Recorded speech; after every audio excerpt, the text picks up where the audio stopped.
raised his hand and he was crying, Ya Allah, destroy this child. Ya Allah, destroy this child. So Assalamu the alaikum. alaikum wa rahmatullah. Don't be hasty and be mindful when making dua. Have mercy on your children. There's the story of this one man. He went to perform Umrah, and then when he was by the Kaaba near the Black Stone, there was a guard there he was guarding that area, and then this guard, he can hear what this guy was saying, and this guy who went to perform Umrah, he was raising his hands and he was crying, and so passionately he was asking Allah. He was saying, Ya Allah, you have given all of these people children, all of these people have children, yet I don't have a child.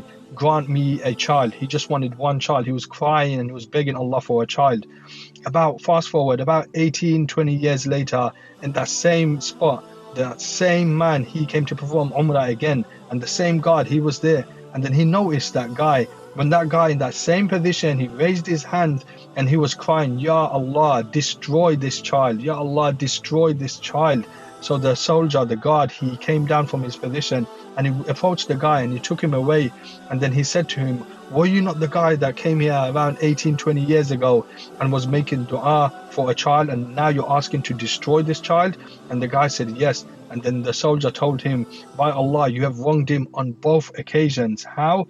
On the first occasion, you asked for a child. Rather, you should have asked for a righteous child, not just a child. That was the first one. And now you're asking to destroy the child. This is two wrongs which you have done to the child. Rather, go back and ask Allah to guide the child.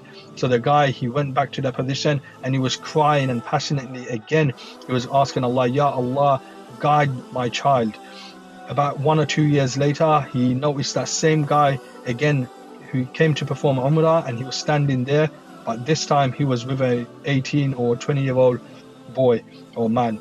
And then he approached them, and then, long story short, the guy, the young boy, he told the soldier, by Allah, at that moment, at that hour that my father raised his hands and made dua for my guidance, at that moment I went and performed ablution and I went and offered my prayers, and from then on I've been trying to be righteous. Subhanallah, what we learn from this is, don't be hasty. Do not make dua against your child for any reason whatsoever. Have mercy on the children. Have mercy on one another. May Allah subhanahu wa ta'ala allow us to make du'as which are good and beneficial for us in this life and the next.